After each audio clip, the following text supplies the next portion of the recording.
Class 11 के unit 1 computer fundamentals में chapter 2 देख रहे हैं सॉफ्टवेयर कॉन्सेप्ट्स। इसमें हम देखेंगे अलग अलग टाइप के जो सॉफ्टवेयर है, फिर हम देखेंगे सिस्टम सॉफ्टवेयर, ऑपरेटिंग सिस्टम और लैंग्वेज प्रोसेसर, फिर जो यूटिलिटी सॉफ्टवेयर है ये जब मैं बता दूंगा आपको, आप क्लियर हो जाएगा कि ये इनको सिस्टम सॉफ्टवेयर क्यों कहते हैं, इनको यूटिलिटी क्यों कहते हैं। जैसे आपका एंटीवायरस हो गया, कंप्रेशन टूल्स हो गए, बैकअप वाले सॉफ्टवेयर हो गए और डिस्क को डीफ्रैगमेंट करने के लिए जो सॉफ्टवेयर आते हैं। ऐसे एप्लीकेशन सॉफ्टवेयर है जैसे आपका माइक्रोसॉफ्ट वगैरह, वर्ड वगैरह है, तो जनरल पर्पस या कस्टमाइज्ड हम आपके पर्पस के लिए बनाए गए हैं। और फिर हम देखेंगे कि ऑपरेटिंग सिस्टम की क्या ज़रूरत है, फंक्शन क्या है इनके, कितने टाइप के ऑपरेटिंग सिस्टम है, और जो हमारे पास कॉमनली यूज ऑपरेटिंग सिस्टम है, Unix, Linux, Windows, Solaris, boss, इसके बारे में हम जानेंगे। फिर हम देखेंगे अलग अलग मोबाइल ऑपरेटिंग सिस्टम, यानी कि एंड्रॉयड, सिम्बायन, ये हम देखेंगे। फिर हम ओपन सोर्स कॉन्सेप्ट के बारे में जानेंगे कि ओपन सोर्स सॉफ्टवेयर क्या है, फ्रीवेयर क्या है और शेयरवेयर क्या है, और प्रोप्राइटरी सॉफ्टवेयर का मतलब क्या है। ये ओपन सोर्स सॉफ्टवेयर के कॉन्सेप्ट में आएगा।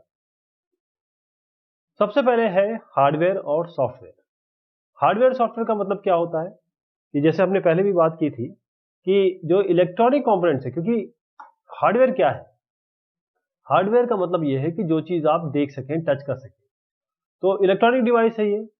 और ये सॉफ्टवेयर का मतलब क्या है, ये एक जनरल टर्म है उन सारे कंप्यूटर प्रोग्राम्स या इंस्ट्रक्शंस के लिए जो इस कंप्यूटर के ऑपरेशंस को कंट्रोल करेंगे। इनको देखेंगे, इनको चलाएंगे और इंस्ट्रक्शंस जो भी होंगे उस हिसाब से ऑपरेशन करेंगे। तो प्रोग्राम होते क्या है, प्रोग्राम का मतलब है कि आपके पास सेट ऑफ इंस्ट्रक्शंस है जो कोई काम करे। तो जो प्रोग्राम्स हैं, जैसे आपने कहा कि एक मैगी बनाना है, मैगी के लिए पहले पानी गर्म करेंगे, फिर उसके बाद मैगी उसमें तोड़ के डालेंगे और उसके बाद उसको उबालेंगे, फिर लास्ट में मसाला डाल देंगे और फिर खा लेंगे। तो अगर बनाने का तरीका देखा जाए तो केवल आपके 4 स्टेप बनते हैं। तो जो स्टेप आपने बताए हैं वो आपने कोड में लिखे हुए हैं। जो सॉफ्टवेयर इस हार्डवेयर को चलाने में सक्षम है, सॉफ्टवेयर का मतलब ये है कि ये कैपेबिलिटी देता है हार्डवेयर को कि आप चलें, क्योंकि हार्डवेयर इंस्ट्रक्शन लेता है, इंस्ट्रक्शन सॉफ्टवेयर देता है। अगर सॉफ्टवेयर या सॉफ्टवेयर आप यूज नहीं कर रहे हैं तो हार्डवेयर एक, जैसे आप इनपुट दे रहे हैं, जैसे एलईडी जल रहा है, बस इतना करेगा। लेकिन आपके हिसाब से अगर काम करना है, तो कोई जनरल आपके कस्टमाइज काम करना है, उसके लिए आपको कुछ अलग अलग तरीके के सॉफ्टवेयर चाहिए, हम देखेंगे। तो अलग अलग सॉफ्टवेयर कौन कौन से हो सकते हैं, सिस्टम सॉफ्टवेयर है, एप्लीकेशन सॉफ्टवेयर है और यूटिलिटी सॉफ्टवेयर है। कौन कौन से सॉफ्टवेयर हो गए, सिस्टम सॉफ्टवेयर, एप्लीकेशन सॉफ्टवेयर और यूटिलिटी सॉफ्टवेयर। तो सिस्टम सॉफ्टवेयर की बात करें तो इसको हम डिवाइड कर सकते हैं। ये देखिए सॉफ्टवेयर है, सिस्टम सॉफ्टवेयर, यूटिलिटी सॉफ्टवेयर और एप्लीकेशन सॉफ्टवेयर। सिस्टम सॉफ्टवेयर को हम डिवाइड कर सकते हैं ऑपरेटिंग सिस्टम में, लैंग्वेज ट्रांसलेटर्स में। अब लैंग्वेज ट्रांसलेटर्स को और डिवाइड कर सकते हैं हम कंपाइलर में, असेंबलर में और इंटरप्रेटर में। यूटिलिटी सॉफ्टवेयर मतलब ये होगा, हम आगे देखेंगे, जो आपके लिए आप उसको यूटिलाइज करते हैं किसी काम को करने के लिए, इसलिए यूटिलिटी सॉफ्टवेयर है। ऐसी एप्लीकेशन सॉफ्टवेयर है जिसमें आपकी जनरल पर्पस एप्लीकेशन सॉफ्टवेयर है और कुछ कस्टमाइज जो आपने अपने लिए बनाए हो। ये देखिए, मुझे ये काम करना है, इसके लिए आपने किसी से सॉफ्टवेयर बनवा लिया। सिस्टम सॉफ्टवेयर क्या होते हैं, सिस्टम सॉफ्टवेयर का मतलब ये होता है वो सॉफ्टवेयर जो डायरेक्टली सीधा रिलेटेड है कंप्यूटर को कोऑर्डिनेट करने में, कंप्यूटर के ऑपरेशन को कोऑर्डिनेट करने में, और साथ में हार्डवेयर को कंट्रोल और यूटिलाइज करने में। वो सारे काम जो हार्डवेयर को कंट्रोल करने में, चलाने में और ऑपरेशन करने में काम आते हैं, उन्हें हम सीधा सिस्टम सॉफ्टवेयर कहते हैं। इसलिए इसका नाम सिस्टम रखा गया है, क्योंकि डायरेक्टली हार्डवेयर से डील हो रहा है। ये आपके एप्लीकेशन प्रोग्राम को चलाने के लिए इस तरीके से डिजाइन है ताकि कि आप जो कंप्यूटर सिस्टम के ऑपरेशन है उनको कंट्रोल कर सकें। सीधी सी बात है कि सिस्टम सॉफ्टवेयर का मतलब ये है कि ये सीधा बताते हैं कंप्यूटर को कि आपको क्या करना है, कब करना है, क्या नहीं करना है, कब नहीं करना है और कैसे करना है। तो सिस्टम सॉफ्टवेयर को हम डिवाइड कर सकते हैं दो भाग में, ऑपरेटिंग सिस्टम और लैंग्वेज ट्रांसलेटर्स। तो ऑपरेटिंग सिस्टम की बात करें तो ऑपरेटिंग सिस्टम ये सबसे इंपॉर्टेंट, ये ऐसा सॉफ्टवेयर है जिसके बगैर और कुछ नहीं चलेगा। ये एक लेयर है जिसके ऊपर सारी चीजें, जो भी आपने सॉफ्टवेयर के नाम मैंने अभी आपको गिना है, वो सारे इसी के ऊपर चलेंगे। तो ऑपरेटिंग सिस्टम ये सबसे इम्पॉर्टेंट सिस्टम सॉफ्टवेयर है। ये वो सेट ऑफ प्रोग्राम्स है जो कंट्रोल करेगा, सुपरवाइज करेगा हार्डवेयर को, और जो इसके ऊपर इस लेयर के ऊपर आएंगे, जैसे एप्लीकेशन सॉफ्टवेयर है या प्रोग्रामर्स हैं, आप हैं, हम हैं, यूजर्स है जो कंप्यूटर को यूज करने वाले हैं, उनको सर्विसेज प्रोवाइड करेगा। ये ऑपरेटिंग सिस्टम सारे हार्डवेयर और जितने भी सॉफ्टवेयर है, यानी कि इनपुट आउटपुट या प्रोसेसिंग एक्टिविटी जो भी हो रही है कंप्यूटर में, चाहे इंफॉर्मेशन इधर से उधर जा रहा हो प्रोसेसर में, या कौन सा काम पहले होना है कौन सा काम बाद में होना है, ये सारा काम ऑपरेटिंग सिस्टम करता है। ऑपरेटिंग सिस्टम के बगैर कंप्यूटर उतना यूजफुल नहीं रहेगा जितना अभी आप देख पा रहे हैं। जैसे ही आप कंप्यूटर को स्विच ऑन करते हैं, जैसे आप बटन दबाते हैं स्विच ऑन का, तो ऑपरेटिंग सिस्टम सबसे पहला प्रोग्राम होता है जो लोड होता है, जो हमने पहले MBR जो बूट रिकॉर्ड वगैरह की बात करी थी, बूटस्ट्रैप लोडर की बात की थी, तो सारी चीजें जो होती हैं वो तभी शुरू होती हैं जब आपका ऑपरेटिंग सिस्टम कंट्रोल लेता है। तो ऑपरेटिंग सिस्टम ऐसा पहला प्रोग्राम होता है जो आपके मेमोरी में आता है सबसे पहले। यूजर कभी भी कंप्यूटर हार्डवेयर से डायरेक्टली बात नहीं कर सकता। बीच में ये आप यूजर है, ये हार्डवेयर है, बीच में आपका ऑपरेटिंग सिस्टम है। इसीलिए ऑपरेटिंग सिस्टम को ये भी कहते हैं कि it is a interface between user and computer hardware. तो इसकी डेफिनेशन भी उस तरीके से होती है कि operating system is an interface between the user and the computer hardware. जो पॉपुलर ऑपरेटिंग सिस्टम है जो आपके पर्सनल कंप्यूटर में चलते हैं, पहले डॉस, अब विंडोज का 10 वर्जन है, यूनिक्स, लिनक्स, सोलारिस, ये सारे चलते हैं, मैक है। तो ऑपरेटिंग सिस्टम एक सिंगल यूजर के लिए भी हो सकता है, एक मल्टीपल यूजर के लिए भी, मल्टी यूजर के लिए भी हो सकता है। एक सिंगल यूजर ऑपरेटिंग सिस्टम एक बार में एक यूजर को अलाउ करता है एक बार काम करने के लिए, जबकि मल्टी यूजर ऑपरेटिंग सिस्टम है तो वो एक से ज्यादा यूजर्स को, अगर मशीन की पावरफुलनेस पे है कि एक ही टाइम पे कितने लोग काम कर सकते हैं। जैसे विंडोज 7 एक सिंगल यूजर ऑपरेटिंग सिस्टम है, जबकि Linux multi user operating system है। तो ऑपरेटिंग सिस्टम की जरूरत क्यों पड़ी? ऑपरेटिंग सिस्टम एक प्लेटफॉर्म दे रहा है आपको, एक ऐसा प्लेटफॉर्म जिसके ऊपर बाकी, जैसे पिज्जा का बेस होता है वैसे ये बेस है जिसके ऊपर अलग अलग टॉपिंग्स डाल सके, तो जिसके ऊपर आपके प्रोग्राम्स, एप्लीकेशन प्रोग्राम रन कर सके, काम कर सके। तो क्योंकि ये इंटरफेस है कंप्यूटर और यूजर के बीच में, ये इस तरीके से बनाया जाता है या बनाया गया है ताकि ये ऑपरेट करे, कंट्रोल करे और एग्जीक्यूट करे, चलाए जितने भी अलग अलग एप्लीकेशन है कंप्यूटर में। तो ये कंप्यूटर के जो अपने रिसोर्सेस हैं, चाहे वो मेमोरी हो, चाहे मॉनिटर हो, कीबोर्ड हो, प्रिंटर हो, यानी CPU हो गया, इनपुट आउटपुट डिवाइसेस हो गए, वो सारे के सारे, और बाकी जितने भी आपकी एक्सेसरीज हो गई, उन सबको मैनेज करने में रोल ऑपरेटिंग सिस्टम का है।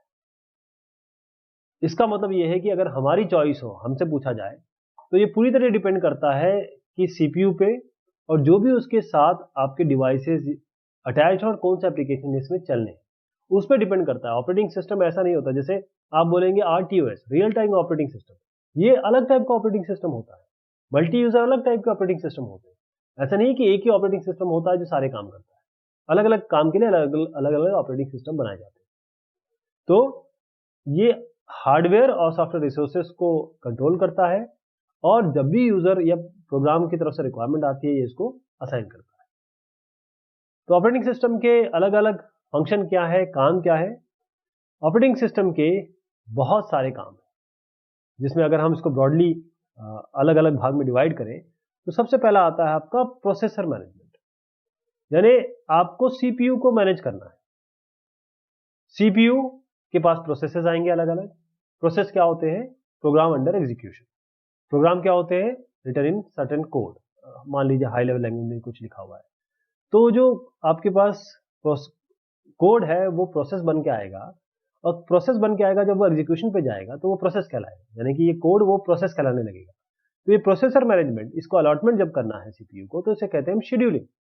तो कई टाइप की शेड्यूलिंग है ऑपरेटिंग सिस्टम जिसे यूज करता है। अलग अलग ऑपरेटिंग सिस्टम कई टाइप के आपके ये शेड्यूलिंग यूज करते हैं। जैसे आपका प्रायोरिटी शेड्यूलिंग, इसमें क्या होता है कि जो प्रायोरिटी है उस हिसाब से अलग अलग, जैसे मान लीजिए सीनियर अधिकारी आ गए, GM आ गए, और यहाँ पर एक टेक्निकल ऑफिसर साहब आ गए, तो किसको पहले प्रायोरिटी देंगे? चलिए इन सब से पहले डील कर लेते हैं, फिर आप साहब आप अपनी प्रॉब्लम बता दीजिए। तो प्रायोरिटी बेसिस पे होता है, जिसकी प्रायोरिटी ज़्यादा होती है उसको पहले लिया जाता है, जिसकी प्रायोरिटी कम होती है उसको बाद में लिया जाता है। तो जब तक काम चलता है और क्या होता है इसके बीच में कुछ इंटरप्ट भी आ सकते हैं। इंटरप्ट मतलब ये होता है, मान लीजिए जीएम है, इनके भी बड़े अधिकारी आ गए, तो आप क्या करेंगे, सर 1 मिनट रुकिएगा, ये खुद ही बोलेंगे, 1 मिनट जरा इनको कंट्रोल दे दीजिए, तो इनसे बात होगी। तो ये इंटरप्ट होते हैं। इंटरप्ट को इस तरीके से समझिए इंटरप्शन, क्योंकि इंटरप्ट से ही सारा ऑपरेटिंग सिस्टम डील होता है, सारे काम इसी से होते हैं। जब तक आप हार्डवेयर या सॉफ्टवेयर इंटरप्ट नहीं आएगा, ये इधर से उधर कंट्रोल नहीं देगा, राइट। तो जो प्रायोरिटी शेड्यूलिंग का जो थोड़ा एक ड्रॉबैक है कि मान लीजिए कि ये साहब है, ये बहुत देर तक बात कर रहे हैं, तो ये जो होगा, जो थोड़ा सा एक ऐसे अधिकारी है जो इनके बाद में आते हैं हायरार्की लेवल पे, तो इनका क्या होगा। तो ये हो सकता है ये पूरा 1 घंटा ले लें, 2 घंटा ले लें, 4 घंटा ले लें, फिर इनका क्या होगा। तो जिनकी प्रायोरिटी, हो सकता है ऐसा भी हो सकता है, यहाँ पर एक एग्जांपल और दे रहा हूँ, यहाँ तो हाई प्रायोरिटी हो गया। हाई प्रायोरिटी छोटा जॉब बहुत सारा ज़्यादा समय ले सकता है, लॉन्ग ड्यूरेशन जॉब जिसकी प्रायोरिटी एग्जीक्यूट हो रही है। उसके बाद एक और तरीका है शेड्यूलिंग का, उसे हम कहते हैं राउंड रॉबिन शेड्यूलिंग। ये राउंड रॉबिन शेड्यूलिंग क्या होती है, राउंड रॉबिन मतलब ऐसे आइए, फिर आप चले जाइए, फिर आइए, अच्छा आप बाद में आइए, पहले इसको करिए, फिर उसके राउंड रॉबिन मतलब आपको दे दिया हमने कुछ समय, इतना काम करिए, फिर आप बाद में आइए। यानी कि आप 3 लोग आ गए आपके पास, आपने कहा आप आइए, 4 मिनट आपसे बात होगी, फिर आप आ जाइए, अब आप थोड़ा सा रुक जाइए साहब, फिर 4 मिनट इनसे बात हो जाएगी, फिर इनको बोलेंगे थोड़ा रुक जाइए आप, फिर 4 मिनट इनसे ले लेंगे, फिर उसके बाद ये, क्योंकि ये सबसे पहले रोके गए थे, फिर इनसे 4 मिनट की बात हो जाएगी। ये एक एग्जाम्पल है, यानी इसको हम कहते हैं टाइम शेयरिंग शेड्यूलिंग। इसमें होता क्या है कि हर एक प्रोग्राम या टास्क को बेसिकली प्रोसेस हम बात करेंगे, क्योंकि अभी मैंने बताया आपको प्रोसेस, प्रोग्राम अंडर एग्जीक्यूशन। तो हर एक प्रोग्राम को एक समय दिया जाता है और वो अलॉटेड टाइम जो दिया है उस समय तक काम करेगा और उसके बाद उसको खत्म कर देगा। अगर मान लीजिए वो टाइम मतलब इनकी बात मान लीजिए 20 मिनट की है, तो इनकी 4 मिनट में तो कंप्लीट नहीं होगी, 16 मिनट और बाकी रहेंगे इनके। तो क्या होगा कि इनको अभी होल्ड कर दिया जाएगा, इनसे टाइम ले लिया। हो सकता है ये केवल 2 मिनट की बात करना चाहते हैं, तो ये तो 2 मिनट में खत्म हो जाएगा, फिर ये इसके पास चले जाएंगे। तो ये क्यू में रखे जाएंगे और ये जैसे इनका काम खत्म हो जाएगा, इससे बात करनी शुरू करेंगे, तो ये क्यू में सबसे एंड पे चले जाएंगे। इस तरीके से अलॉटेड टाइम में जो समय दिया जाएगा, उस हिसाब से जो रिस्पॉन्स टाइम है और इंटरेक्टिव एनवायरनमेंट भी बढ़ेगा, क्योंकि आप तीनों से इंटरेक्ट कर रहे हैं, रिस्पॉन्स भी तीनों को मिल रहा है। ऐसा नहीं कि एक जो साहब है वो उनको आप समय नहीं दे रहे। ऑपरेटिंग सिस्टम की बात कर रहा हूं, तो टाइम शेयरिंग ऑपरेटिंग सिस्टम बहुत इंपॉर्टेंट है जब आप नेटवर्क एनवायरनमेंट में काम करते हैं और हर एक यूजर को आप समय देते हैं कि आइए हमारा रिसोर्स यूज करिए। फिर डिवाइस मैनेजमेंट, ऑपरेटिंग सिस्टम का एक और काम है जिसे हम कहते हैं डिवाइस मैनेजमेंट। डिवाइस आप समझ रहे हैं, कोई भी चीज अगर आप जोड़ रहे हैं सिस्टम में या जुड़ी हुई है तो वो डिवाइस कहलाएगी। इसका मैनेजमेंट कैसा होगा, ये क्या होता है कि जितने भी हार्डवेयर या जो उसके साथ ऑक्सिलरी डिवाइसेस लगे हुए हैं, ऑपरेटिंग सिस्टम उनसे बात करता है और एक हार्मनी बनाता है, एक बैलेंस बनाता है उनके बीच में और सीपीयू के बीच में। उसका कारण क्यों है? अब आप बोलेंगे हार्मनी बनाने की क्या जरूरत है, सीपीयू तो सबसे तेज है। यही बात है, सीपीयू बहुत तेज है, सीपीयू का स्पीड, सीपीयू की पावर बहुत तेज है। जब वो दूसरों से बात कर रहा है, मान लीजिए आपने प्रिंटर से कोई इनपुट आ गया, तो प्रिंटर का इनपुट कैसे डील करना है ये सीपीयू डिसाइड करेगा, राइट। क्योंकि सीपीयू प्रोसेसिंग स्पीड बहुत तेज होती है इनपुट आउटपुट डिवाइसेस से। मैं प्रिंटर की बात कर रहा हूं या फिर इनपुट की बात कर रहा हूं, कीबोर्ड से टाइप करेंगे आप, सीपीयू तो खटाखट काम करता है। इसके देखिए, अगर आपके पास कोई होगा तो एक एग्जांपल दे रहा हूं, 3 गीगाहर्ट्ज उसकी स्पीड होगी। अगर आप अपना स्पीड देखें तो इसी के आसपास करीब करीब होगी। अब आप देखिए आपके सीपीयू की क्लॉक साइकिल या फिर आपकी जो प्रोसेसिंग स्पीड है वो इतनी, और आपकी कीबोर्ड की कितनी है ये आप अंदाजा लगाइए।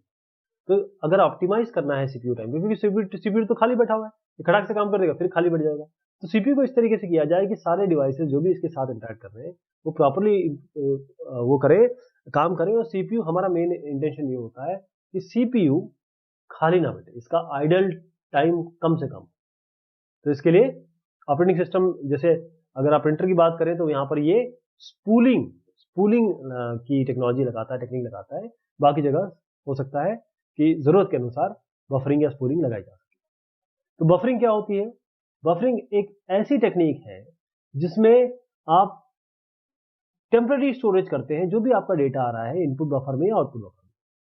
अगर आपको आउटपुट पे दिखाना है तो आउटपुट बफर में रख देंगे, कुछ इनपुट आप ले रहे हैं तो इनपुट बफर में रख देंगे। तो उसके बाद जो इनपुट या आउटपुट का सिग्नल है ये सीपीयू को भेजा जाता है। ऑपरेटिंग सिस्टम बीच में डिवाइस कंट्रोलर होते हैं, ध्यान रखिएगा। वो आपके हर एक इनपुट और आउटपुट के बीच में कहीं ना कहीं एक डिवाइस कंट्रोलर होगा, क्योंकि वो उस डिवाइस को कंट्रोल करने के लिए काम कर रहा है और वही उसकी भाषा को समझ के कंप्यूटर को भेजता है। तो इनपुट आउटपुट बफर का मतलब ये है कि कुछ समय के लिए चीजें रखी जाएंगी और फिर वो आगे बढ़ाई जाएंगी, राइट। एक बार इतना डेटा आ गया या इतना इनपुट आ गया जो सीपीयू को दिया जा सकता है एक साथ, तो वो वाला काम आपका बफरिंग कहलाती है। ओके, फिर उसके बाद बफर एम्प्टी हो जाएगा, फिर बफरिंग कर दी जाएगी। ये काम चलता रहता है, buffer in, buffer out, buffer fill, buffer empty, ये सारा काम आपका चलता रहता है। तो अब एक चीज समझ लीजिए, ओवरलैप प्रोसेसिंग क्या होता है इसमें। Operating system empties the buffer by sending data to the output device and it meantime the program fills another buffer।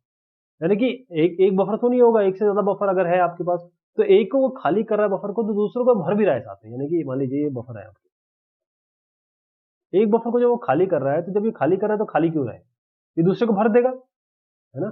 तो ये जो काम है इसे हम कहते हैं ओवरलैप प्रोसेसिंग, क्योंकि ऑपरेटिंग सिस्टम रिलोड करता है बफर को और जो एग्जीक्यूटिंग प्रोग्राम है वो रुकना नहीं चाहिए, तब उसको भी तो डेटा कंटिन्यूस चाहिए ना, वरना वो बीच में रुक जाएगा। इसलिए ओवरलैप प्रोसेसिंग कहते हैं इसको। अगर हम स्पूलिंग की बात करें तो यह है साइमल्टेनियस पेरिफेरल ऑपरेशन ऑनलाइन।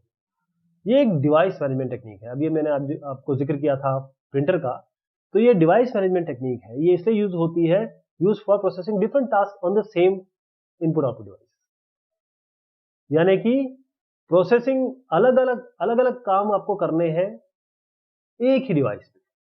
जैसे अगर मान लीजिए एक प्रिंटर रखा है, बहुत सारे यूजर ने प्रिंट दे दिया, तो कैसे होगा, किसको प्रिंट किया जाएगा पहले? यहां पर आपका आएगा स्पूलर, क्योंकि प्रिंटर की स्पीड सीपीयू से बहुत बहुत कम होती है। तो ऑपरेटिंग सिस्टम क्या करेगा, इस डेटा को कहीं रखेगा, मान लीजिए हार्ड डिस्क में रख दिया। उसके बाद जो इंडिविजुअल यूजर है उसको ज्यादा वेट नहीं करना पड़ेगा। क्यों? क्योंकि वो स्पूल हो रहा है और वो चलता चला जा रहा है, प्रिंटिंग होती चली जा रही है, राइट। ऑपरेटिंग सिस्टम ये डेटा देगा हार्ड डिस्क को, प्रिंटर हार्ड डिस्क से जहां भी डेटा रखा है वो प्रिंटर से एक बाय एक देगा। तो क्या होगा, सबको लगेगा हमारा सब प्रिंटिंग होती चली जा रही है। अब ऑपरेटिंग सिस्टम का दूसरा काम है मेमोरी मैनेजमेंट। तो मेमोरी मैनेजमेंट, जैसे हमने डिवाइस देख लिया, रिसोर्स देख लिया, अब हम जरा मेमोरी मैनेजमेंट की बात करते हैं। कंप्यूटर में जो सीपीयू है या जो इनपुट आउटपुट डिवाइसेस है, कीबोर्ड, आपका डिस्प्ले डिवाइसेस है, ये हर बार इंटरैक्ट करते हैं मेमोरी से। मेमोरी होती है, ये सीपीयू भी इससे इंटरैक्ट करता है, इनपुट आउटपुट डिवाइसेस भी इससे इंटरैक्ट करते हैं। तो जब भी आपका प्रोग्राम एग्जीक्यूट होना है तो उसको रखना कहां पड़ेगा, मेन मेमोरी में। तब तक मेन मेमोरी रहेगा तब जब तक उसका एग्जीक्यूशन कंप्लीट ना हो जाए। उसके बाद मेमोरी स्पेस को खाली किया जाएगा ताकि वो दूसरे प्रोग्राम जो एग्जीक्यूट होने वो आ सके। तो ये जो इतना सब काम हुआ, इसको मेमोरी मैनेजमेंट कहते हैं। और ऑपरेटिंग सिस्टम इसको करता है या तो पार्टीशनिंग से या वर्चुअल मेमोरी से। तो पार्टीशनिंग क्या होता है, जो मेमोरी है इसको वो अलग अलग भागों में डिवाइड कर देता है। यानी क्या होगा कि यहां पर अलग अलग प्रोग्राम्स आपके आ सकते हैं, यानी कि एक साथ काफी प्रोग्राम आ सकते हैं। ये पार्टीशन ये फिक्स भी हो सकते हैं, यानी कि आप सबका साइज फिक्स कर दें, या वेरिएबल भी हो सकते हैं, as and when required approach पे। और अगर आपने फिक्स कर दिया तो थोड़ा जगह का नुकसान होगा, इसलिए इसको बार बार फ्रेगमेंट करने की जरूरत होगी, यानी कि जो खाली जगह है उसको दोबारा एक साथ मिला के एक खाली जगह बनाई जाए, जो छोटी छोटी खाली जगह है। अब हम आते हैं वर्चुअल मेमोरी पे। वर्चुअल मेमोरी क्या करती है, वर्चुअल मेमोरी क्या होता है ऑपरेटिंग सिस्टम में? ये ऑपरेटिंग सिस्टम, वर्चुअल मतलब जो चीज नहीं है, ध्यान दीजिएगा, ऐसी मेमोरी जो नहीं है लेकिन वो यूजर को इतनी बड़ी दिखाई देगी कि उसका सारा काम हो रहा है।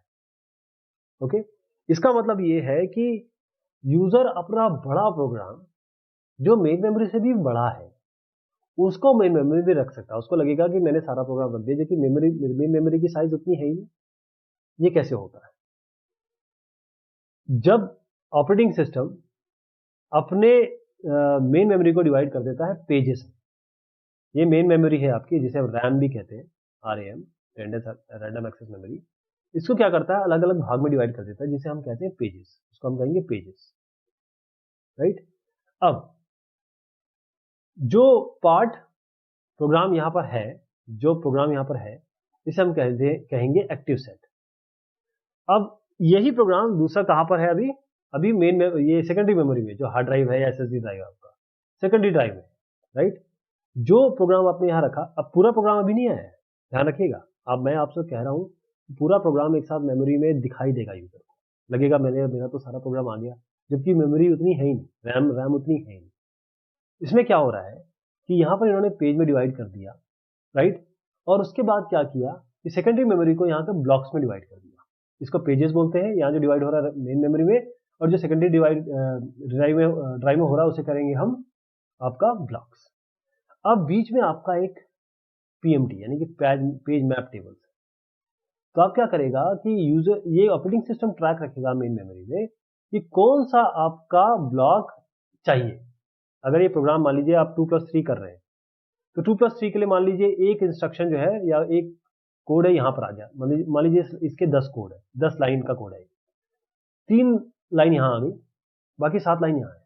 जैसे उसको लगेगा 7 लाइन में 3 हो गई, बाकी आनी है, तो बाकी को ले आएगा। अगर उसकी जगह नहीं है तो वो उस पेज को खाली कर देगा, वापस भेज देगा, उस जगह पे ले आएगा। तो क्या होगा कि जैसी जरूरत पड़ती रहेगी, यहाँ से उठा के इसको यहाँ पर अलग अलग ब्लॉक से उठा के यहाँ के पेज में रखता है। यानी कि बेसिकली एक मैपिंग हो रही है यहाँ पर, ताकि एक मेन मेमोरी को जो सेकेंडरी मेमोरी है उसके साथ आप रिलेट कर सकें। ध्यान दीजिएगा, वर्चुअल एड्रेस जनरेट होता है इसमें, रियल फिजिकल एड्रेस जनरेट नहीं होता।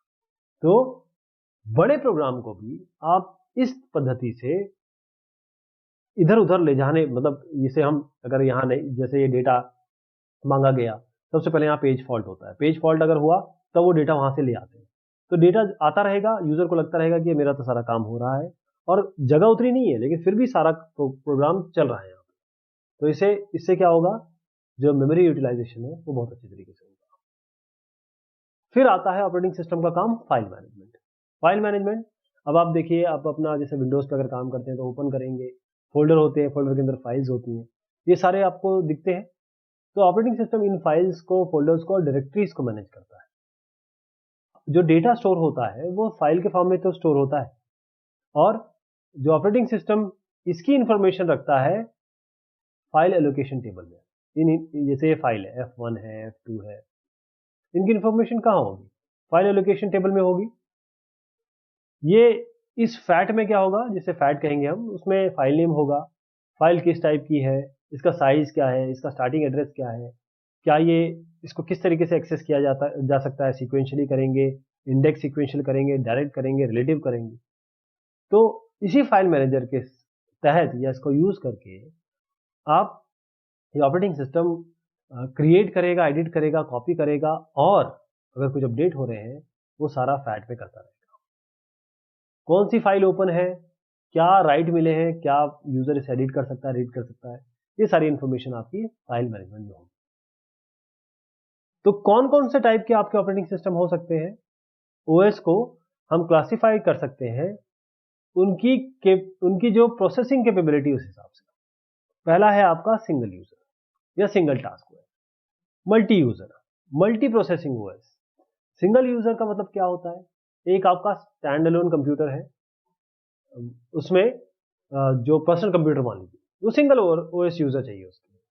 तो इस तरीके से ये डिजाइन किया जाता है ऑपरेटिंग सिस्टम, सिंगल यूजर या सिंगल टास्क ओएस, जो एक काम एक बार में कर रहा है। जैसे पहले MS-DOS हुआ करता था, माइक्रोसॉफ्ट डिस्क ऑपरेटिंग सिस्टम, ये सिंगल ओएस था। ऐसे आज भी हैं जो सिंगल ओएस है। ऐसे आपका मल्टी यूजर ओएस का मतलब ये होता है कि वो आपने जैसे मिनी कंप्यूटर मेन फ्रेम की हमने बात की है, तो मिनी कंप्यूटर मेन फ्रेम में एक साथ जो डेटा है वो बहुत सारे यूजर्स एक साथ, मल्टीपल यूजर एक साथ काम कर सकते हैं, और यूजर आपस में कम्युनिकेट भी कर सकते हैं।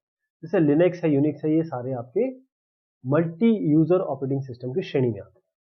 अब आप मल्टी प्रोसेसिंग ऑपरेटिंग सिस्टम के बारे में बात करें तो दो मल्टी प्रोसेसिंग यानी एक से ज्यादा प्रोसेसिंग, तो दो या दो से एक प्रोसेस चल रहा है उसके लिए एक से ज्यादा प्रोसेसर आप लगा रहे हैं। प्रोसेसिंग पैरेलल में चल रही है, मतलब एक साथ चल रही है पैरेलल प्रोसेसिंग। तो एक मान लीजिए ये टास्क है, एक प्रोसेसर इस पे लग जाएगा, एक प्रोसेसर इस पे काम करने लग जाएगा, P1 इस पे काम कर रहा है, P2 इस पे काम कर रहा है।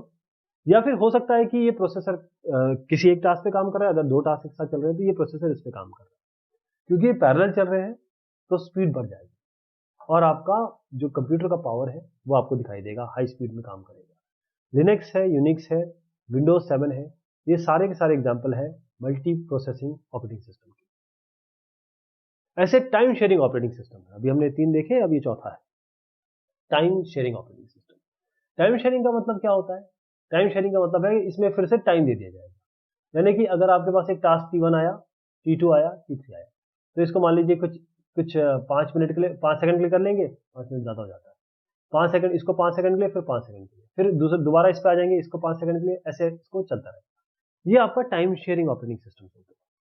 तो ये इतने तेज इन प्रोसेस के बीच में भागते हैं या स्विच करते हैं कि यूजर को, किसी को भी नहीं लगेगा कि कोई लैग हो रहा है, यानी कि कोई वेटिंग नहीं होगी।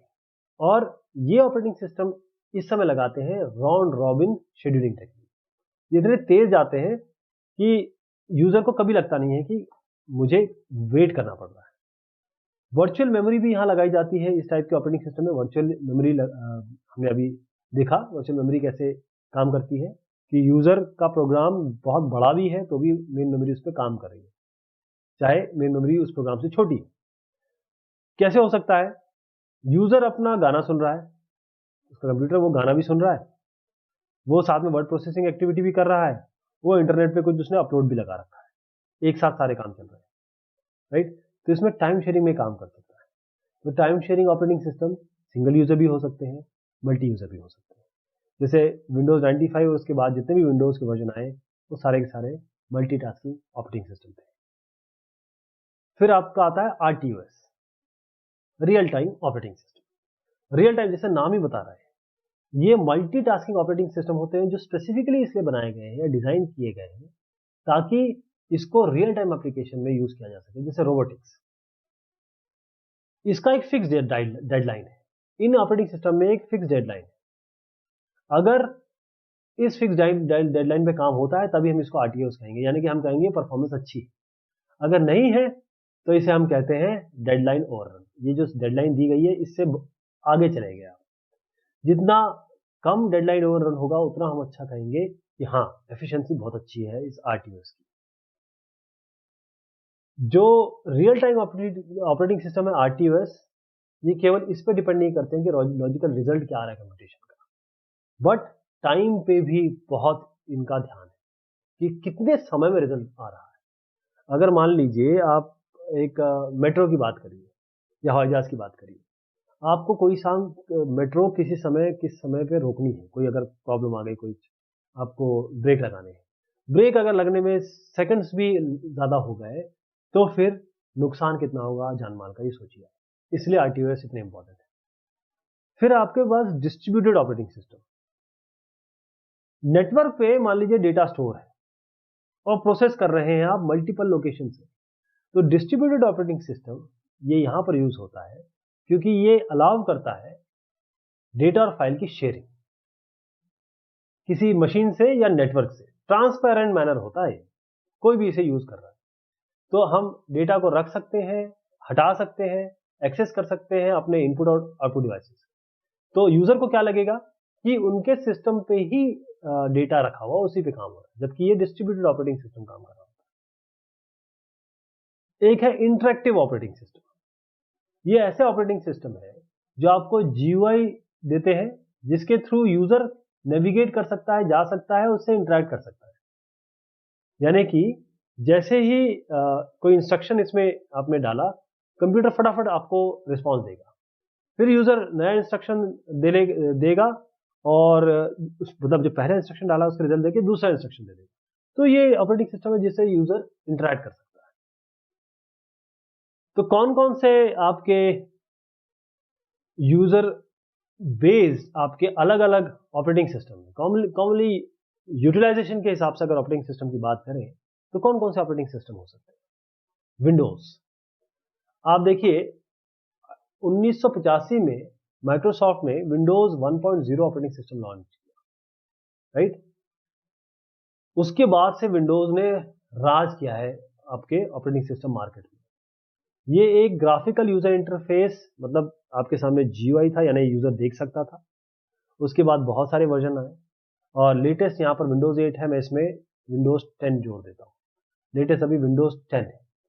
तो लिनक्स की बात करें, जो दूसरा ऑपरेटिंग सिस्टम हम यहाँ देख रहे हैं, ये आपका फ्री और ओपन सोर्स है। इसका मतलब इसका कोड आपके पास है, आपके पास अवेलेबल है, आप इसको मॉडिफाई भी कर सकते हैं और चाहे तो रीडिस्ट्रीब्यूट भी कर सकते हैं। आप जो लिनक्स की वेबसाइट पे जाके इसको डाउनलोड कर सकते हैं। बहुत पॉपुलर ऑपरेटिंग सिस्टम है, बहुत सारी कंपनीज इसे सपोर्ट करती है। जो मेन इसका ऑपरेटिंग सिस्टम का जो कोर है, हार्ट है, जिसके कारण इतना फेमस है, वो है इसका लिनक्स कर्नल जो इसका एक तरीके से फ्रेमवर्क कह सकते हैं, जो इंफ्रास्ट्रक्चर है या अंदर की चीज जो बाकी चीजों को चलाती है, उसके बारे में उसको हम कर्नल कह रहे हैं। Boss, Bharat operating system solution, ये इंडियन डिस्ट्रीब्यूशन है जेएनयू लिनक्स का। ये लिनक्स ऑपरेटिंग सिस्टम कर्नल है, इसमें ऑफिस का एप्लीकेशन सूट है, भारतीय ऑब्जेक्ट ओओ है इसमें, और साथ में इंटरनेट ब्राउजर आपको फायरफॉक्स मिलेगा। इसके अलावा मल्टीमीडिया एप्लीकेशन है, फाइल शेयरिंग। यूनिक्स की बात करते हैं। यूनिक्स मल्टीटास्किंग है, एक साथ बहुत सारे टास्क हो सकते हैं, बहुत सारे यूजर एक साथ काम कर सकते हैं। मल्टी यूजर ऑपरेटिंग सिस्टम है, जिसको 1969 में बेल लैब्स में बनाया गया था। Bell Labs AT&T American telephone और टेलीग्राफ कंपनी जो थी, उनकी बेल लैब्स में बनाया गया था।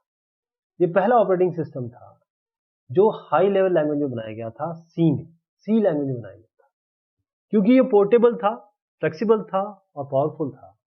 यूनिक्स नेटवर्क एनवायरनमेंट में सबसे ज्यादा यूज हुआ। आज यूनिक्स और सिंगल यूनिक्स स्पेसिफिकेशन ये ओपन ग्रुप द्वारा ओन्ड है और ट्रेडमार्क है। अलग अलग टाइप के यूनिक्स के वर्जन या फ्लेवर अवेलेबल है, लेकिन इनके बीच में बहुत कॉमनैलिटी है, जिसमें आप देखें GNU लिनक्स है, मैक OS X है, ये सारे इस पे बेस्ड है। अगला हम देख रहे हैं सोलारिस। ये free Unix based operating system है, जो सन माइक्रो सिस्टम लेके आए थे 1992 में। इसे हम ओरेकल सोलारिस भी कहते हैं। Solaris is registered as compliant with single Unix specification, यानी कि ये रजिस्टर्ड है कि ये जो सिंगल हमने अभी जो यहां बात की, सिंगल यूजर स्पेसिफिकेशन से कंप्लायंट है। ये स्केलेबल भी है, बढ़ाया भी जा सकता है और ये वर्चुअल मशीन पे यूज हो सकता है।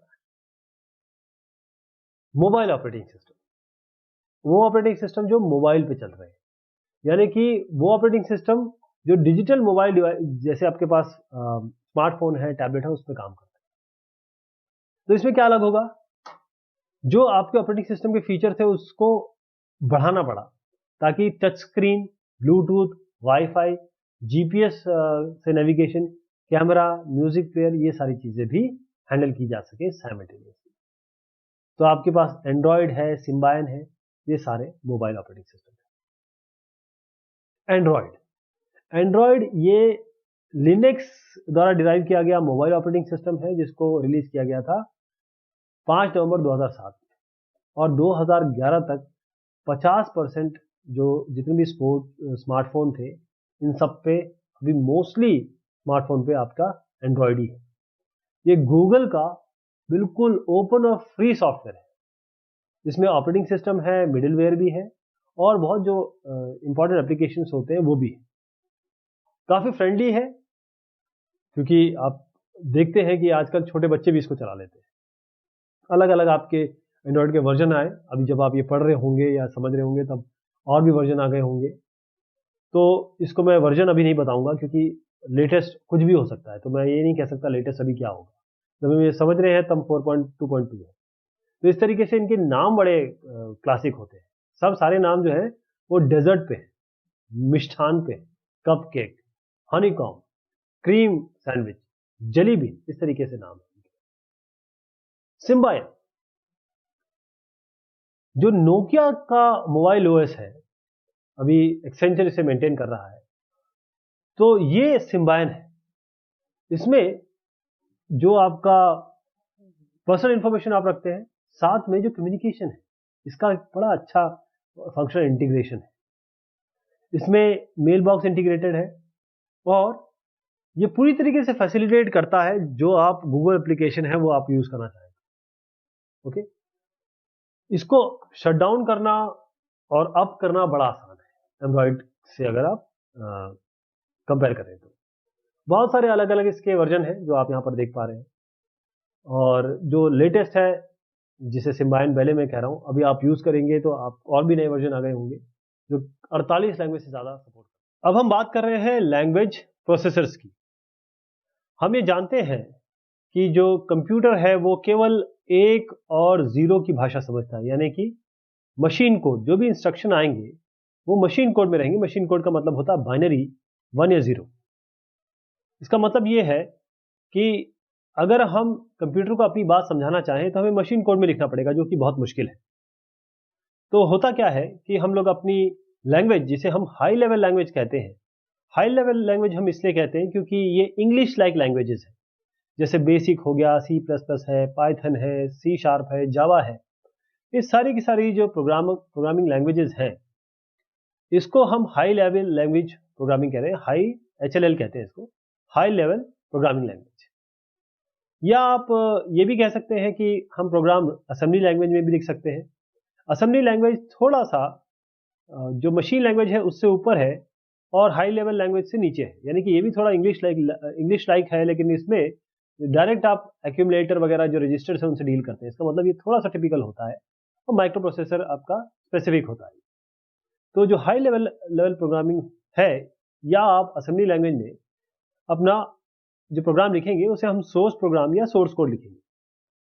अब जो सोर्स कोड है, जैसे मैंने आपको बताया कि ये डायरेक्टली तो कंप्यूटर चला नहीं सकता इसको, क्योंकि उसको तो 0-1 समझ में आता है। इसका मतलब ये है कि जब भी आप हाई लेवल लैंग्वेज में लिखेंगे, जैसे मैं आपको कहूं कि सी आउट, ये मैंने एक लिख दिया हाई, ये मैंने अगर एक लाइन लिखी C++ में, तो इसको पहले मशीन लैंग्वेज में कन्वर्ट करना पड़ेगा। अब जो प्रोग्राम मशीन कोड में ट्रांसफर होगा या कन्वर्ट होगा, उसे हम कहेंगे ऑब्जेक्ट प्रोग्राम या ऑब्जेक्ट कोड। तो इसके लिए हमारे पास ट्रांसलेटर, ये जो हम पढ़ने जा रहे हैं, ट्रांसलेटर सिस्टम सॉफ्टवेयर है जो हम यूज करेंगे ताकि हम ट्रांसलेट कर सकें प्रोग्राम को, जो भी हाई लेवल लैंग्वेज, जो ये लैंग्वेजेस आप देख रहे हैं इसमें लिखे हो या फिर असेंबली लैंग्वेज में लिखा हो, इसको मशीन कोड में या 0-1 के फॉर्म में हमको चेंज करना है। इसी को हम लैंग्वेज प्रोसेसर्स या ट्रांसलेटर प्रोग्राम कहते हैं। तो लैंग्वेज प्रोसेसर्स कौन कौन से टाइप के हो सकते हैं? असेंबलर है, कंपाइलर है और इंटरप्रेटर है। असेंबलर क्या होता है? जैसे कि नाम ही बता रहा है आपका ये, कि असेंबली लैंग्वेज को जो कन्वर्ट करे मशीन लैंग्वेज में, ऐसा ट्रांसलेटर प्रोग्राम जो असेंबली लैंग्वेज को मशीन लैंग्वेज में कन्वर्ट करे, उसे हम कहेंगे असेंबलर। तो इनपुट असेंबलर का क्या होगा? जो भी आपके सोर्स प्रोग्राम होंगे, जो असेंबली लैंग्वेज के इंस्ट्रक्शंस होंगे, उसका वो इनपुट होगा। और आउटपुट क्या होगा असेंबलर का? इनपुट ये होगा, आउटपुट क्या होगा आपका? मशीन लैंग्वेज, जो कंप्यूटर समझ सकता है। इसके बाद आता है कंपाइलर। कंपाइलर क्या करता है? कंपाइलर ये भी एक लैंग्वेज प्रोसेसर है, ये भी ऐसा प्रोग्राम है जो किसको ट्रांसलेट करता है? जो आपके सोर्स प्रोग्राम को एक बार में मशीन कोड में चेंज करेगा। और ये जो सोर्स प्रोग्राम है ये आपका हाई लेवल लैंग्वेज में है, राइट? तो ये C का हो सकता है, C++ का हो सकता है, जावा का हो सकता है, पाइथन का हो सकता है। तो जो प्रोग्राम ट्रांसलेट करता है मशीन कोड में, इसे मशीन कोड में जो प्रोग्राम ट्रांसलेट होता है उसे हम कहते हैं ऑब्जेक्ट प्रोग्राम। फिर जो सोर्स कोड है वो ट्रांसलेट होता है ऑब्जेक्ट कोड में, तभी जैसे ये सोर्स कोड आपने लिखा। अब इसमें एरर भी तो हो सकता है आपने सेमीकोलन मिस कर दी हो। तो अगर ये सक्सेसफुली कन्वर्ट होता है, फ्री ऑफ एरर्स होता है, तो हम इसे कहेंगे अभी ये इसमें एरर नहीं। यदि कोई एरर इसमें आता है तो कंपाइलर क्या होगा, कंपाइलर का काम ये है कि कंपाइलेशन के यहाँ से यहाँ तक कन्वर्ट कर, यहाँ से जब ये कन्वर्जन हो जाएगा उसके बाद आपको ये बीच में बताएगा देखिए साहब ये एरर है। तो जब तक आप एरर रिमूव नहीं करेंगे, जब तक एरर आप दूर नहीं करेंगे या उसको कमेंट नहीं करेंगे, तो आपको मशीन कोड जनरेट नहीं होगा, यानी कि आपको रिकंपाइल करना पड़ेगा। ये कंपाइलर है। फिर इंटरप्रेटर की बात आती है। ये कौन से लैंग्वेज प्रोसेसर है? ये क्या करते हैं कि आपका जैसे सोर्स कोड का प्रोग्राम है, अब कंपाइलर ने क्या किया, एक साथ सबको लिया और एक साथ सबको मशीन लैंग्वेज में चेंज करने की कोशिश की। यहां पर क्या होता है, इंटरप्रेटर क्या होता है, एक लाइन को उठाता है और एक लाइन का मशीन कोड जनरेट कर देता है, राइट। फिर वो दूसरी लाइन पे जाता है, मतलब before moving on to the next line it converts the previous line into the machine code. यदि आपका कोई एरर आता है, if there is an error in the statement, तो यहां पर अगर जैसे मान लीजिए यहां पर आ गया तो यहां पर टर्मिनेट होगा और आपको एरर बता देगा। अब इसकी जब एरर आप दूर करेंगे तब ये नेक्स्ट लाइन पे जाएगा। तो ये इंटरप्रेटर होता है। अब हम बात करते हैं यूटिलिटीज की, यानी यूटिलिटी सॉफ्टवेयर, जैसे जिसका हम यूटिलाइजेशन करेंगे। यूटिलिटी मतलब यूटिलाइजेशन, हम जिसको यूज करेंगे। तो ऐसे सॉफ्टवेयर जो कंप्यूटर को की यूटिलिटी के लिए है, यानी कि जो आप कंप्यूटर को मेंटेन करने के लिए यूज करते हैं, यूटिलाइज करने के लिए यूज करते हैं।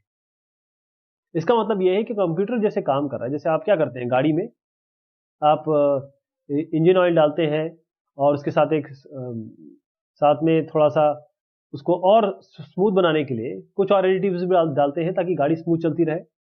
आप देखते हैं टायर घिस गया है तो और नया टायर डलवाते हैं ताकि गाड़ी आराम से ब्रेक लगे, वही स्मूथली चले। तो इन्हीं सब के लिए यूटिलिटी प्रोग्राम्स का मतलब ये है कि आपका कंप्यूटर एक गाड़ी की तरह स्मूथ चलना चाहिए। तो अब ऑपरेटिंग सिस्टम के पार्ट बन गए हैं ये बहुत सारे यूटिलिटी सॉफ्टवेयर। अगर आपके पास सॉफ्टवेयर ना हो, यूटिलिटी सॉफ्टवेयर ना हो, तो आप इसको यूटिलिटी सॉफ्टवेयर को डाउनलोड कर सकते हैं। ये बहुत सारे अवेलेबल है और कंप्यूटर इससे रिलायबल भी हो जाएगा और इसकी स्पीड भी बढ़ेगी। तो इसमें क्या क्या हो सकता है, जैसे एंटीवायरस, ये आपके जो आजकल ऑपरेटिंग सिस्टम आ रहे हैं उसमें 1 साल का, 2 साल का, मैकाफी का या अवीरा का या फिर कैस्परस्की का, ये सब के एंटीवायरस 1-1 साल के, 2-2 साल के ये अपने आप आ रहे हैं। लेकिन अगर नहीं है तो आप इसको डाउनलोड कर सकते हैं। ऐसे डिस्क डीफ्रैगमेंटर, ये डिस्क में क्या होता है कि जगह ऐसी खाली रहेगी, ये भरी हुई है, ये खाली रह गई, ये भरी हुई है, खाली रह गई। ये जो छोटी छोटी भरी रह गई ना, मतलब खाली रह गई, जो भर गई, उन खालियों को एक साथ मिला के एक जगह बड़ा सा आप खाली जगह देना अगर चाहते हैं तो डिस्क डीफ्रैगमेंटर काम करता है, बैकअप है, कंप्रेशन है। ये सारा यूटिलिटी में आता है, यूटिलिटी सॉफ्टवेयर में आता है। तो यूटिलिटी सॉफ्टवेयर में जैसे पहले हमने बताया कि एंटीवायरस है आपका। एंटीवायरस क्या होता है? एंटीवायरस एक यूटिलिटी सॉफ्टवेयर है जो एक तो वायरस को डिटेक्ट करता है और उसको हटाता है। अगर बाय चांस वो इसे हटा नहीं पा रहा है तो उसे वो क्वारंटाइन कर देगा, यानी कि न्यूट्रलाइज कर देगा। जब किसी को डिसीज होती है ऐसी जो फैलती है तो उसको अस्पताल में क्वारंटाइन कर देते हैं, एक ऐसी जगह डालते हैं जहां पर और किसी को ये डिसीज ना फैले। तो इस तरीके से न्यूट्रलाइज कर सकते हैं इसको, जो वायरस है। तो जो भी एंटीवायरस है ये कंटिन्यूस अवेक रहता है, मतलब बिल्कुल इसके नाक, कान और नाक और आंखें सब खुली रहती है। ये स्निफ भी करता है, देखता भी है कि क्या हो रहा है। जैसे ही कोई एरर आएगा ये अलर्ट करेगा और उसके बाद बिल्कुल उसके पीछे पड़ के इसको किल करने की कोशिश करेगा। तो कॉमन टाइप के वायरसेस कौन कौन से होते हैं आपके, जैसे बूट सेक्टर वायरस। अब देखिए नाम देखिए, बूट सेक्टर, ये हम पहले भी देख चुके हैं, बूट स्ट्रैप लोडर, ये सब हम बात कर चुके हैं। तो बूट सेक्टर वायरस क्या होता है? ये बूट सेक्टर क्या करता है, ये बूट रिकॉर्ड को डिस्प्लेस कर देता है, हटा देता है। और जैसे ये बूट सेक्टर में बूट रिकॉर्ड रखा हुआ है, बीआर, ये इसको हटा देगा और इसकी जगह बैठ जाएगा।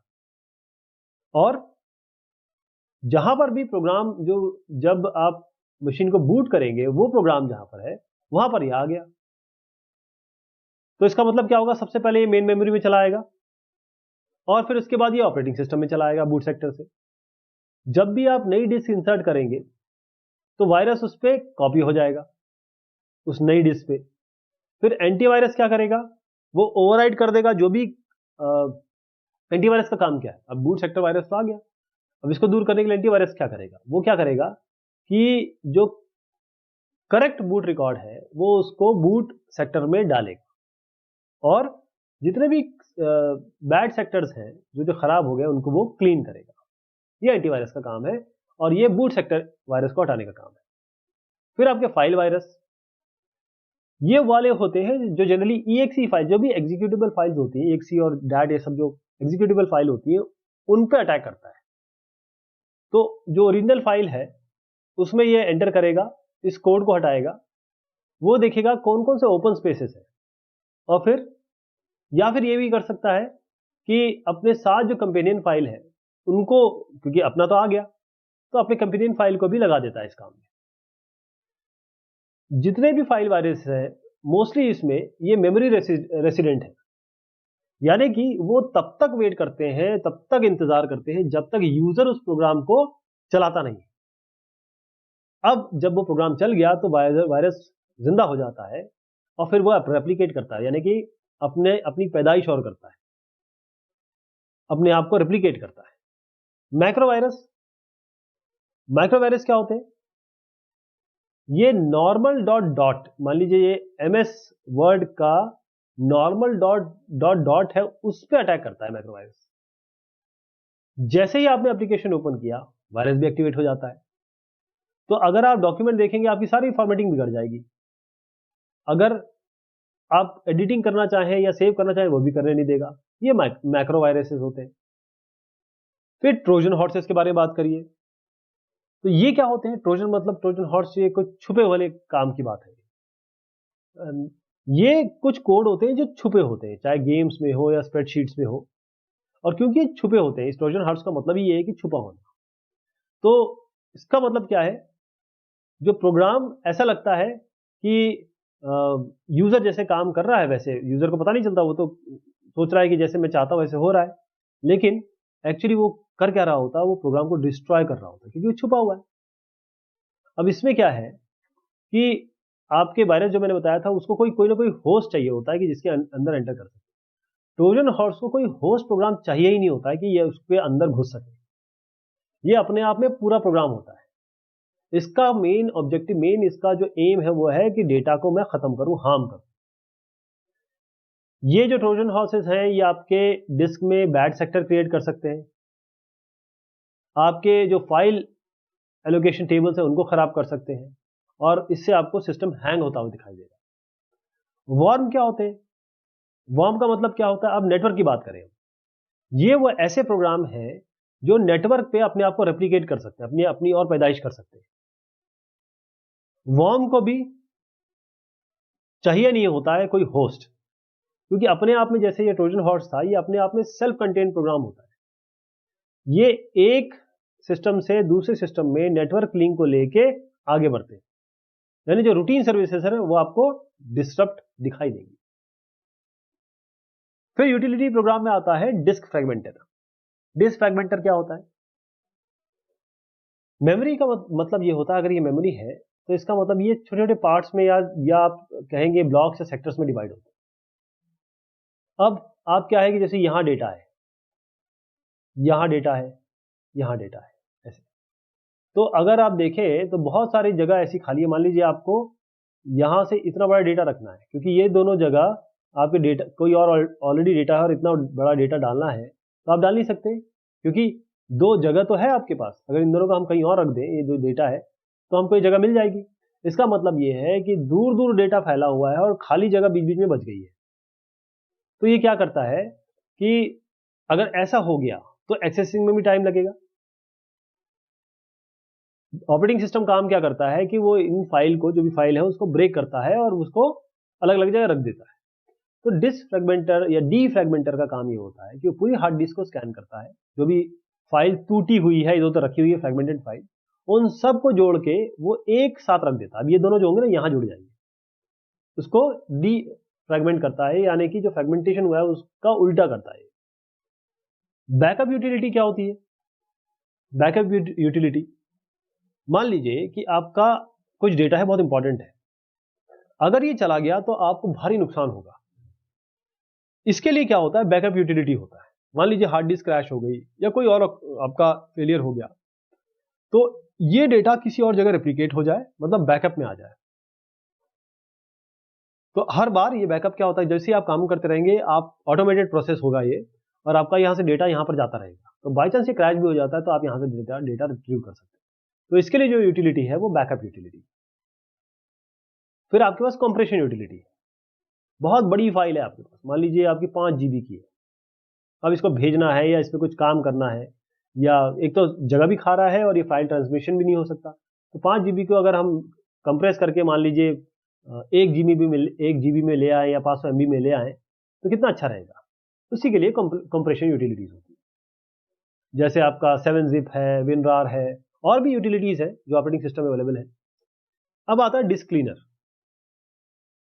इसका मतलब ये है कि मान लीजिए आपने कंप्यूटर लिया 2012 में, अब 2015 में आप काम कर रहे हैं, 2012 में एक फाइल यूज की, 2015 तक उसको यूज ही नहीं किया आपने, हो सकता है बहुत जगह ले रही हो। तो डिस्क क्लीनर का काम क्या है, वो देखता है कि जो फाइल बहुत अरसे से यूज ही नहीं हुई, तो ये डिस्क क्लीनर आपको बताता है कि देखिए साहब, ये जो फाइल है ये आप यूज कर ही नहीं रहे हैं, क्यों ना इसको हटा दिया जाए, आपकी जगह भी खा रहा है, हमारा जो टाइम है, हमारी जो एक्टिविटी है उसको भी स्लो कर रहा है। यदि फाइल इंपॉर्टेंट नहीं हुई और आप उसको डिलीट करना चाहते हैं तो वो डिलीट कर सकता है। डिस्क क्लीनर का काम ये है। इसके बाद आते हैं फाइल मैनेजमेंट टूल। स्टोर करना, इंडेक्स करना, सर्च करना, सॉर्ट करना फाइल्स को और फोल्डर्स को, ये सारा फाइल मैनेजमेंट टूल करते हैं। जैसे विंडोज एक्सप्लोरर खोलेंगे आप या गूगल डेस्कटॉप है, ये सारे आपके फाइल मैनेजमेंट टूल्स। अब हम आते हैं एप्लीकेशन सॉफ्टवेयर पे। एप्लीकेशन सॉफ्टवेयर क्या होते हैं? एप्लीकेशन मतलब मैं कुछ अपनी चीजें अप्लाई करना चाहता हूं, या जो मुझे एप्लीकेशन मिली है उस पर मैं अपना काम करना चाहता हूं। अगर कुछ स्पेसिफिक एप्लीकेशन है या कुछ काम है वो आप करना चाहते हैं, जैसे मान लीजिए आप इन्वेंट्री हैंडल करना चाहते हैं, टैली आपने सुना होगा, या कोई ऐसे सॉफ्टवेयर जो बहुत फेमस हो गए, जो किसी स्पेसिफिक काम के लिए बनाए गए थे। जैसे आपका हॉस्पिटल मैनेजमेंट सिस्टम है, आपका कॉलेज होगा, कॉलेज में आपका लाइब्रेरी मैनेजमेंट सिस्टम है, ये सब क्या है? ये एप्लीकेशन सॉफ्टवेयर है। उसमें आपके जनरल पर्पस एप्लीकेशन सॉफ्टवेयर भी आते हैं, उसमें कस्टमाइज्ड एप्लीकेशन सॉफ्टवेयर भी आते हैं। दो टाइप के आते हैं। तो जनरल पर्पस एप्लीकेशन सॉफ्टवेयर क्या होते हैं? ये आपके डे टू डे लाइफ में, जैसे आपका वर्ड प्रोसेसर है, इसको हम ऑफिस टूल्स कहते हैं। यूजर हो सकता है कि उसमें 10 या मैं कहूंगा 100 फंक्शनलिटी हो सकता है, उसमें 5 ही यूज करता हो, लेकिन वो 5 भी उसके लिए बहुत इंपॉर्टेंट है। हो सकता है कोई और इसके कोई दूसरे 10 यूज करता हो। तो बहुत सारी फंक्शनलिटी होती है, आपके हिसाब से आप इसे यूज करते हैं। जैसे जो पॉपुलर टाइप के आपके अलग अलग जनरल पर्पस एप्लीकेशन सॉफ्टवेयर है, उसमें है वर्ड प्रोसेसर। ये क्या करता है? ये डॉक्यूमेंट क्रिएट करने में काम में आता है। जो आप क्रिएट कर सकते हैं, डॉक्यूमेंट को एडिट कर सकते हैं, फॉर्मेट कर सकते हैं, अलग अलग फॉन्ट्स यूज कर सकते हैं, अंडरलाइन कर सकते हैं, बोल्ड कर सकते हैं कंटेंट को, क्लिप आर्ट यूज कर सकते हैं, ग्राफिक्स डाल सकते हैं। तो इसके लिए आपके पास वर्ड प्रोसेसिंग सॉफ्टवेयर में आपका ओपन ऑफिस है, माइक्रोसॉफ्ट वर्ड है। अब चाहे आप सिंपल डॉक्यूमेंट बनाना चाहें, चाहे आप कॉम्प्लेक्स बनाना चाहें, चाहे आप इमेज अटैच करना चाहें, चाहे आप पोस्टर बनाना चाहें, कलर चेंज करना चाहें, मेल मर्ज है, मैक्रो, ये सारी चीजें आपकी इसमें मिलती है। ये आपके ऊपर है कि आप क्या यूज करना चाहते हैं। फिर आपका प्रेजेंटेशन टूल्स है। ये प्रेजेंटेशन टूल का मतलब ये है कि आपको किसी टॉपिक पे प्रेजेंटेशन देना है, और ये आजकल की अमूमन बात हो गई, बल्कि पढ़ाई भी आजकल प्रेजेंटेशन से ही होती है। तो आप एनिमेशन डालना चाहते हैं, वीडियो, ऑडियो, बैकग्राउंड, कुछ फॉन्ट डालना चाहते हैं, कुछ सुंदर बनाना चाहते हैं, कुछ ऐसा जो एकदम लोगों को कैच करे और आप समझा भी सके। तो ये जो चीजें हो रही हैं वो आपके माइक्रोसॉफ्ट पावर पॉइंट में, ये आपके ओपन ऑफिस के इंप्रेस में होती है। ऐसे एग्जाम्पल है आपके प्रेजेंटेशन टूल। अब आप स्प्रेडशीट की बात करें। स्प्रेडशीट का मतलब ये होता है कि आप डेटा को टेबुलर फॉर्म में देखना चाहते हैं और यहाँ पर इस पर ऑपरेशन भी करना चाहते हैं, चाहे टेक्स्ट हो, न्यूमेरिकल वैल्यूज हो, वो सारी की सारी आप एक साथ करना चाहते हैं। चार्ट डालना चाहते हैं, ग्राफ डालना चाहते हैं, न्यूमेरिकल डेटा, जो भी न्यूमेरिकल डेटा उसका चार्ट और ग्राफ बनाना चाहते हैं। चाहे आप स्टैटिस्टिकल फॉर्मूला यूज करना चाहें, मैथमेटिकल फॉर्मूला यूज करना चाहें, जो न्यूमेरिक नंबर है उन पे, तो उसके लिए आप माइक्रोसॉफ्ट एक्सेल या फिर ओपन ऑफिस का कैल्क यूज कर सकते हैं। अब आते हैं हम डेटाबेस मैनेजमेंट सिस्टम पे। डेटाबेस मैनेजमेंट सिस्टम ये भी एक जनरल पर्पस एप्लीकेशन सॉफ्टवेयर है, जो आपके डेटा को, कंप्यूटर प्रोग्राम, ऐसा प्रोग्राम जो आपका डेटा को या डेटाबेस को किसी भी ऑर्गेनाइजेशन के क्रिएट करने में मेंटेन करने में, रिट्रीव करने में, मॉडिफाई करने में मदद करता है। हम डेटा तो स्टोर कर ही सकते हैं, साथ में इन डेटा के साथ मैनेजमेंट, जो भी अभी मैंने शब्द बताया वो सारे कर सकते हैं। हम किसी भी फॉर्मेट में इसको एक्सपोर्ट कर सकते हैं, डेटा को इंपोर्ट कर सकते हैं। जैसे एक्सेल है, आउटलुक है, एस्की है, डीबीएस है, FoxPro, Oracle, SQL server, ODBC, ये सारे आपके एग्जाम्पल हैं इंपोर्ट एक्सपोर्ट के। जैसे अगर आप माइक्रोसॉफ्ट एक्सेस की बात करें, ऑरेकल की बात करें, ओपन ऑफिस का जो बेस है, ये सारे डेटाबेस मैनेजमेंट सिस्टम में आते हैं। अब आते हैं कस्टमाइज सॉफ्टवेयर पे। कस्टमाइज सॉफ्टवेयर क्या होता है? जो आपकी स्पेसिफिक रिक्वायरमेंट के लिए आपने बनाया है या टेलर मेड है। इसका मतलब ये होता है कि ये बड़ा डोमेन स्पेसिफिक होता है। ये सॉफ्टवेयर आपकी रिक्वायरमेंट के हिसाब से बनता है। जैसे इन्वेंट्री मैनेजमेंट सिस्टम या परचेजिंग सिस्टम, तो डिपार्टमेंटल स्टोर के लिए बना हुआ है। क्या ये डिपार्टमेंटल स्टोर वाला जो बना है वो hospital management system, as a hospital management system use कर सकते हैं आप? नहीं। तो कंप्यूटर को स्टोर में अगर हम जाए, मान लीजिए इन्वेंट्री मैनेजमेंट करना है, तो वहां पर कितने कंप्यूटर है, कितने प्रिंटर है, कितनी प्रिंटिंग शीट है, कितने प्रिंटर कार्ट्रिज है, और जो भी परचेजिंग ऑर्डर है, बिल है, इनवॉइसेस है, ये सारी की सारी चीज कहाँ होगी? अगर रिपोर्ट निकालनी है स्टॉक सेल की किसी पर्टिकुलर पीरियड पे, या जितना प्रॉफिट मिला है, वो सारा आपका इसमें हो जाता है। स्कूल मैनेजमेंट सिस्टम, इसको हम SIS भी कह रहे हैं। जितने भी स्कूल में काम हो रहे हैं, चाहे आपका बच्चे के एडमिशन से लेके, चाहे टीचर की आपको सैलरी देने तक, उसकी अटेंडेंस देखने तक, वो सारे काम, चाहे स्टूडेंट रिकॉर्ड रखना है, या उसको वो नहीं आया स्टूडेंट तो उसको मैसेज भेजना है, स्टूडेंट अगर जा रहा है तो उसको TC देना है, ये सारा स्कूल मैनेजमेंट सिस्टम में होता है। ऐसी पेरोल सिस्टम होता है। ये ऐसे मैनेजमेंट सिस्टम सॉफ्टवेयर है जो आजकल बहुत सारे आपको हर ऑर्गेनाइजेशन में मिल जाएंगे, क्योंकि आपको अगर आप एम्प्लॉय रखेंगे तो उनको पेमेंट भी देना पड़ेगा, और पेमेंट देने के लिए आपको पेरोल सॉफ्टवेयर चाहिए। तो एम्प्लॉय का नाम, उसकी qualification, birth, date of joining, ये सब रखता है, और कितना उसने अलाउंस लिया है, कितना एडवांस लिया है, कितने पर्क्स है, कितना इनकम टैक्स कटेगा, क्या इंश्योरेंस है, अलग अलग टाइप के रिपोर्ट्स, पे स्लिप्स, ये सारे पेरोल सिस्टम से या पेरोल सॉफ्टवेयर से जनरेट हो सकते हैं। फाइनेंशियल अकाउंटिंग, अब अकाउंट लेजर मेंटेन करना, अकाउंट बुक मेंटेन करना, किसी ऑर्गेनाइजेशन का बजट मेंटेन करना, ये सारा फाइनेंशियल अकाउंटिंग में आता है। होटल के हिसाब से होटल मैनेजमेंट सॉफ्टवेयर, ये होटल सेक्टर के लिए स्पेशली बनाया जाता है। होटल एडमिनिस्ट्रेशन करना है, अकाउंट करना है, बिलिंग, मार्केटिंग करना, हाउसकीपिंग, फ्रंट डेस्क में क्या हो रहा है, फूड एंड बेवरेज में क्या हो रहा है, केटरिंग, मेंटेनेंस, और जो बुकिंग हो रही है उसके लिए भी है। तो अगर कस्टमर को होटल देखना है, रूम देखने हैं, अवेलेबिलिटी क्या है, टैरिफ क्या है, किस टाइप का रूम है, अब मेरी बुकिंग हुई है कि नहीं हुई है, कैंसिल करना, ये सारा होटल मैनेजमेंट का काम है। रिजर्वेशन सिस्टम, अगर रिजर्वेशन करना है, क्योंकि अब आना मतलब मूवमेंट तो बहुत जरूरी है, चाहे फ्लाइट का हो, चाहे रेलवे का हो, पिक्चर जाना हो, या रेस्टोरेंट भी हो, सब जगह बुकिंग की जरूरत होती है। तो वहां पर बुकिंग के लिए सारे जितने भी कंफर्मेशन, रिजेक्शन है, वो सारे रिजर्वेशन सिस्टम में होते हैं। वेदर फॉरकास्टिंग सिस्टम है, आगे 2 दिन में क्या होने वाला है, हफ्ते भर में क्या होने वाला है, तो वो सारी चीज आप वेदर फॉरकास्टिंग सिस्टम से लेते हैं। अब हम बात करते हैं ओपन सोर्स कॉन्सेप्ट्स की। ओपन सोर्स कॉन्सेप्ट, तो सबसे पहले हम समझ लीजिए कि सॉफ्टवेयर को कैटेगराइज हम किस तरीके से करते हैं, उसको कैटेगराइज करते हैं क्या लाइसेंस है। प्रोप्राइटरी लाइसेंस है, शेयरवेयर है, फ्रीवेयर है, ओपन सोर्स है, या फ्री सॉफ्टवेयर है। इसका मतलब ये होता है अगर प्रोप्राइटरी है तो जो सप्लायर है उसके लिए हम जैसे मान लीजिए वो हमको फिजिकल मीडिया दे रहा है, या वो कह रहा है इंटरनेट से डाउनलोड कर दीजिए, मैं एक की दूंगा आपको, तो हम उसके लिए और कुछ एक पर्टिकुलर सिस्टम के लिए, मान लीजिए एक सिस्टम के लिए या 2 सिस्टम के लिए हमें वो सॉफ्टवेयर यूज करने दे रहा है, तो उसके लिए वो सॉफ्टवेयर हम प्रोप्राइटरी लाइसेंस में देते हैं, जैसे माइक्रोसॉफ्ट ऑफिस है या माइक्रोसॉफ्ट विंडोज। शेयरवेयर की बात करें तो इसका मतलब क्या है कि आप कुछ समय के लिए दे देते हैं, मतलब आप जो कंपनी है वो आपको दे देती है, आपको बोली मान लीजिए 15 दिन के लिए आप उसे यूज कर रहे हैं, 15 दिन बाद ये लाइसेंस एक्सपायर हो जाएगा। अब अगर आप इसको अब दोबारा चलाना चाहते हैं, आपको पसंद आ गया, आप चाहते हैं हाँ भाई मैं इसको यूज करूंगा, तो आपको परचेज या अनइंस्टॉल करना पड़ता है इसको, मतलब परचेज तो करना पड़ेगा या की लेनी पड़ती है, खरीदना पड़ता है बेसिकली। फिर होता है फ्रीवेयर। फ्रीवेयर का मतलब क्या है कि कई ऐसे आपके ऑपरेटिंग सिस्टम के साथ भी आते हैं, जैसे इंटरनेट एक्सप्लोरर है, ये आपको माइक्रोसॉफ्ट के ऑपरेटिंग सिस्टम के साथ मिलता ही मिलता है। इसका मतलब क्या है कि ये आपके पास आ गया, आप इसको फ्रीली यूज कर सकते हैं। सोर्स कोड इसका अवेलेबल नहीं होगा, मॉडिफिकेशन आप कुछ नहीं कर सकते। तो फ्रीवेयर आपको मिला है, आप लाइफ टाइम इसको यूज कर सकते हैं, फ्री में मिला हुआ है, और अब इसका सोर्स कोड नहीं होता आपके पास। तो इसको कंफ्यूज मत होइए ओपन सोर्स सॉफ्टवेयर या फ्री सॉफ्टवेयर से। अगला होता है ओपन सोर्स वाला।